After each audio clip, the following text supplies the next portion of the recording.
Good morning all of you. 26 जनवरी जो संविधान जिस दिन लागू हुआ था, राष्ट्रीय पर्व मनाने जा रहे हैं अभी 2022 में। आज मैं मॉर्निंग असेंबली में एक जागरूक नागरिक छात्रों की बात साझा करूँगा। इस जन मुद्दे को उठाऊँगा। इसका जवाब भारत के राष्ट्रपति महोदय दें, या भारत के संसद दे, या भारत के प्रधान न्यायाधीश महोदय और उनका समूह। भारत में आरक्षण की व्यवस्था संविधान प्रदत्त सुविधा है, परंतु समय के साथ इसने करवट ली। पहले कहा गया कि कुछ जातियों को आरक्षण दिया जा रहा है 1950 से पहले या 47 से पहले की उनकी सामाजिक व्यवस्था को देखकर। बाद में उसके आय की शर्त को जोड़ दी गई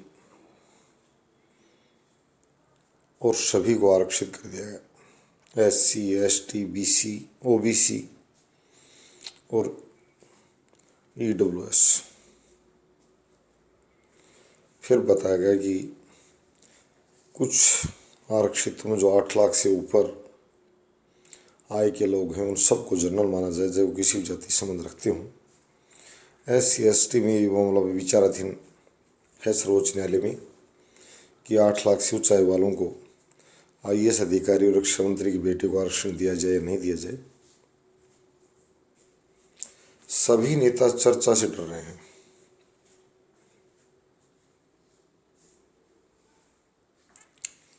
दूर भग रहे हैं, नाम लेते ही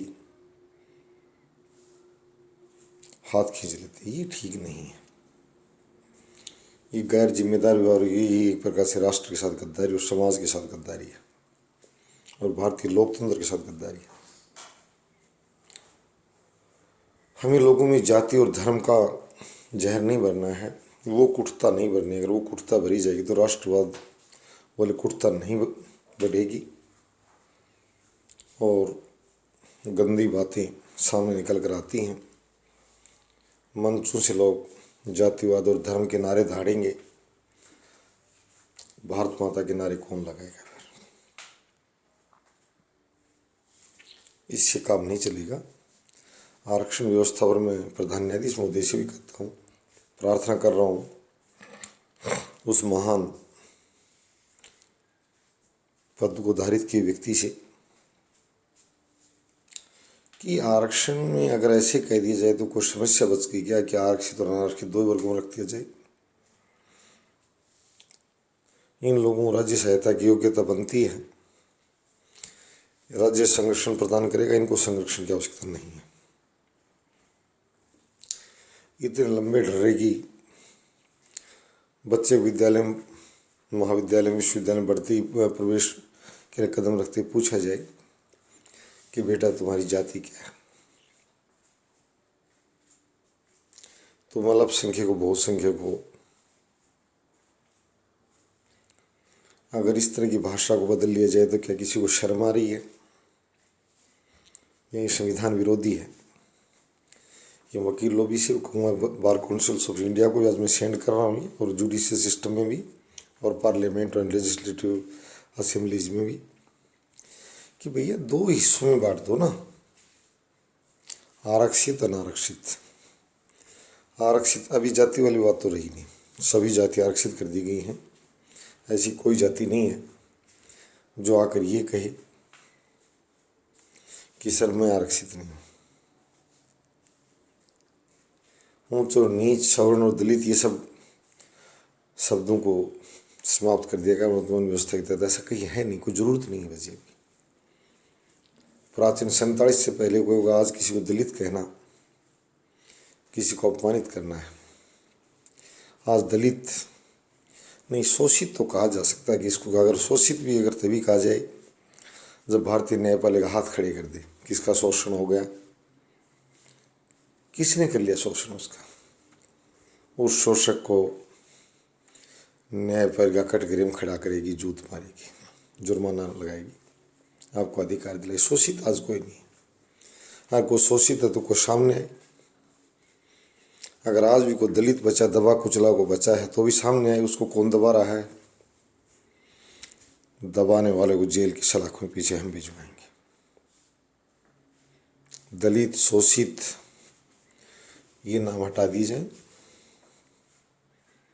वर्तमान व्यवस्था बिल्कुल सुविधाएं दी जाए, राज्य द्वारा अधिकार दिए जाए, पोषण किया जाए, उसके खिलाफ हमने पहले कहा। भारतीय संविधान व्यवस्था की गई थी और संविधान में लोकतंत्र की आत्मा भी होती है।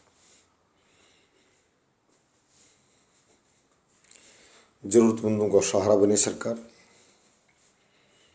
और समृद्ध लोगों से सहारा ले सरकार। ये उल्टा नहीं करें। गालू जो बजाऊ है ना कि शोषितों को हम बहुत सहारा, शोषित बढ़ाएंगे देश में। नहीं नहीं, संविधान तुम्हें कुचल देगा। अगर संविधान की आत्मा जग गई तो तुम्हें मारेगी। शोषण का हक कोई नहीं देता। सभी से काम लेकर उसको उचित वेतन दिया जाए। बेगार प्रथा पहले बंद की जा चुकी है। 47 से पहले थी शोषण की व्यवस्था और शोषित थी दबाने की व्यवस्था और दलित थे। परंतु आज उस शब्द को थोड़ा बदल लिया जाए। आज नहीं है सामाजिक व्यवस्था जो पुरानी ढर्रे वाली जो है वो गरीबों को लाती जा रही है। बड़े बड़े जो नेता हैं वो स्वयं अंतर्जातीय, अंतर्धार्मिक विवाहित हैं। पता लगा जो अपने आप को दलित नेता बता रहा है। और भारतीय प्रेस, जिसे मैं काले मुंह की प्रेस कहूँगा, राष्ट्रपति महोदय को दलित कहा गया। मुझे बड़ी शर्म आई। भारत का प्रधान सेना नायक, प्रथम नागरिक, बहुत ही उच्च कुल में विवाहित, और उस व्यक्ति के साथ भी दलित शब्द जोड़ा गया। क्यों जोड़ा गया? दलित कहाँ से है राष्ट्रपति महोदय? दलित कोई शब्दावली नहीं है, हरिजन कोई शब्दावली नहीं है। भारतीय न्यायपालिका में बता दिया गया है कि ये शब्द वर्जित है, गैर कानूनी। अनुसूचित कहा जाए, अनुसूचित जाति कहा जाए, अन्य पिछड़ा वर्ग कहा जाए, और इकोनॉमी वीकर सेक्शन, आर्थिक पिछड़ा, ये भारत की वर्गवार जातियों का संबोधन है। किसी को करना हो तो ऐसी बातें, जिन लोगों का विवाह, अगर जाति व्यवस्था की बात की जाए, वो कह रहे थे जो लोग हमसे कर रहे हैं इस तरह का भेदभाव, उन्हीं जातियों का विवाह भी कर दिया है। क्या अब उनको संतोष नहीं मिला है? अब उनको मिल जाना चाहिए। भारत में जाति के बंधन ढीले पड़ चुके हैं। कम से कम वो तो कहें बात, अपने मुंह से राष्ट्र को संदेश दें, समाज को संदेश दें कि भारत में मेरी नज़र में ऐसा नहीं है, क्योंकि मेरा विवाह अमुक समुदाय ने किया है जो छुआछूत फैलाने के लिए, वैमनस्यता फैलाने के लिए बदनाम था। मैं उसी कुल में विवाहित हूँ। इस तरह बातें इनको प्रचारित और प्रसारित करनी चाहिए।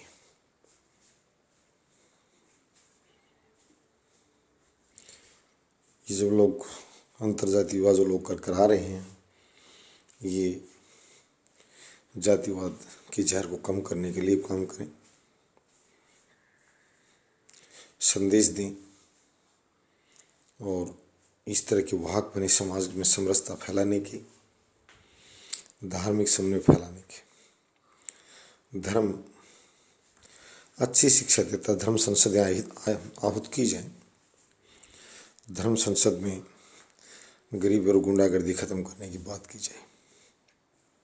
हर धर्म के लोग बुलाएं। हमारा संविधान भी कहता है जाति और धर्म के आधार पर संगठन बनाएं, संविधान इजाज़त देता है। संस्कृति और शिक्षा की रक्षा करने के लिए भारत का रोहतक जो जिला है, जो 744 जिलों को मैं संदेश देना चाहता हूँ, जाति आधारित संगठन थे। जाट समाज, गौड़ ब्राह्मण समाज, वैश्य समाज, सैनी समाज, विश्वकर्मा समाज, इन लोगों ने बड़े बड़े महाविद्यालय स्थापित किए, समाज शिक्षा समितियां बनाई। ऐसी समितियां इस देश में किसी भी जिले में नहीं। ये मैं दावा करता हूँ, राष्ट्रीय समझ के साथ बात कर रहा हूँ। बनाइए, पूरे देश की जाट बनाइए, पूरे देश के राजपूत बनाइए, दूसरे धर्म और पूरे देश के मैं कर रहा हूँ। जो धर्म की अगर कोई बात की जाए, कोई कनाडा में बैठा है, कोई सऊदी अरब में बैठा है, यहाँ आकर बेटा अच्छा अस्पताल बनाइए, हम महिला विश्वविद्यालय बना रहे हैं, हम तेरे धर्म के नाम पर बना देंगे, हमें अनुदान दीजिए, तेरे धर्म का हम बड़ा नाम कर देंगे। ये वे उस धर्म के लोगों ने हमें सहयोग किया है, इस बेटियों कल्याण के लिए काम किया। कहाँ रहे? सबसे पहले मन ने महिला विश्वविद्यालय के लिए 21 लाख रुपये बोल रखे हैं कि दिल्ली के नज़दीक 300 किलोमीटर की परिधि में कहीं भी बने, सामाजिक आधार बने। 500 लोगों की दानियों की आवश्यकता है। लोग कहते वो दानदाता है, वो दानदाता नहीं है, वो अपने धन को सफ़ेद कर रहा है। 2 करोड़ देकर राज्य के मुख्यमंत्री और प्रधानमंत्री अप्रत्यक्ष 100 करोड़ का लाभ लेना चाहता है। अभी अर्थशास्त्र पढ़ा नहीं आपने, उसने 1500 करोड़ दिए अनऑडिटेबल अमाउंट, परंतु अपनी यहाँ उसके रियल्टी क्षेत्र में जो थे, जिन लोगों का धन लगा हुआ था, उनको 2500 करोड़ का चूना भी लगा दिया कि जब 1 साल पीरियड बढ़ा तो मैं कुछ नहीं दूंगा, राज्य के आदेश थी, तो स्वयं भुगतो। और वहाँ उन लोगों ने भुगता, आम नागरिकों ने। तो ये जो आप दानदाताओं के जो चेहरे देखते हैं, एनजीओ जो बना रखे हैं, ये बहुत अलग प्रथाएं हैं। इन पर चर्चा अभी धीरे धीरे समझ में आएगी समाज की। लोग शिक्षा और स्वास्थ्य क्षेत्र में संगठन बनाएं। पहले भी एक मंत्री था, शिक्षा मंत्री एक राज्य में, मैं उसका नाम नहीं लूँगा, करेंगे, अपनी जाति के लोगों को आहूत करता था, तुम संगठित हो। सिरसा कांड में वहाँ रात को अपराधी के साथ जन्म दिवस मना रहा था, परंतु उसने कभी नहीं कहा अपनी जाति के लोगों को कि तुम अच्छा बालिका विद्यालय बनाओ। जहाँ से वो निर्वाचित होता था, उसने वहाँ भी कभी इस तरह का संदेश नहीं दिया। हिंदू धर्म, इस्लाम धर्म और सिख धर्म की बात करने वालों को मैं कहता हूँ, कौन कौन इन धर्मों के ठेकेदार मेरे से मिलें। जैन, सिख, फारसी, धर्म परिवर्तन के लिए जोर न लगाएं, गरीबों को बहला फुसलाकर। धर्म परिवर्तन का मतलब ये नहीं है किसी गरीब को लालच देकर वो परिवर्तन कर देना। रिलीजन कन्वर्जन पर मैं ये बात भी कह रहा हूँ, कल कर्नाटक के पूर्व मुख्यमंत्री सिद्धरमैया, मैं उनकी बात को आगे बढ़ा रहा हूँ कि वो गलत बोला है, उसने बेवकूफ़ी दिखाई है इस तरह की बात बोलकर। उसने पूरा अध्ययन नहीं किया और उसकी उम्र के लिहाज से ठीक भी नहीं है कि उस तरह की बात करे। कन्वर्जन, संविधान पहले पढ़ ले सिद्धरमैया को, संविधान ज़्यादा नहीं आता है, कम आता है। पहले संविधान सभी पढ़ लें। कन्वर्जन का अर्थ है, वैसे कन्वर्जन कम से कम किया जाए तो अच्छा है, क्योंकि भारत में कन्वर्जन ने द्वेष और विद्रोह को बढ़ाया है। मुगल काल में भी कन्वर्जन को लोगों ने बढ़ावा दिया। औरंगजेब जैसे लोगों ने वो शक्ति के बल से या दूसरे तरीक़ों से, वो अच्छी बातें नहीं है, ये कोई कन्वर्जन नहीं है। सऊदी अरब का शेख कभी नहीं कहता, और भारत का हिंदू अपने नौकर, मुस्लिम नौकर को कभी नहीं कहता कितना धनी व्यक्ति हो कि बेटा तो धर्म बदल ले। गंदे लोगों द्वारा गंदे धंधे अपनाए जाते हैं। मिशनरी सेवा करें, कोई मना नहीं करता। कहाँ है चैरिटी उनके पास? एक बार में दिखाएं चैरिटी, हम महिला विश्वविद्यालय बना रहे हैं। किसके पास है चैरिटी देने के लिए? काले धंधों का नाम है चैरिटी और कुछ नहीं है। चैरिटी दे सरकार। शिक्षा और स्वास्थ्य क्षेत्र की ठेकेदारी सरकार की है, न कि इन गुंडों की, जो बाद में गरीबों का तरह तरह शोषण करता है। बाल सुधार गृह, महिला सुधार गृहों के अपराध हमने देख रखे हैं। सरकार अपनी मॉनिटरिंग हर क्षेत्र में रखे।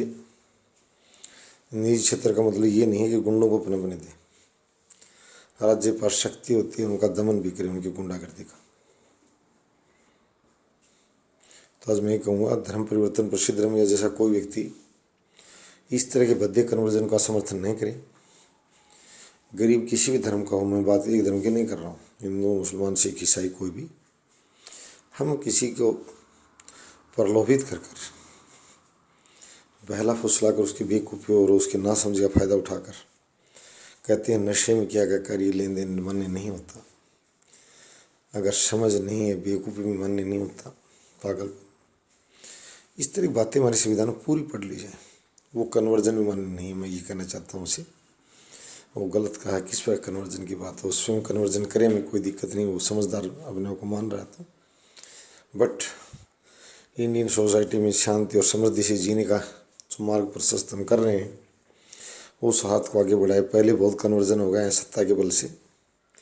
अंग्रेज है, उन्होंने ये क्रिश्चियन जो कंसेप्ट वो लेकर आए थे।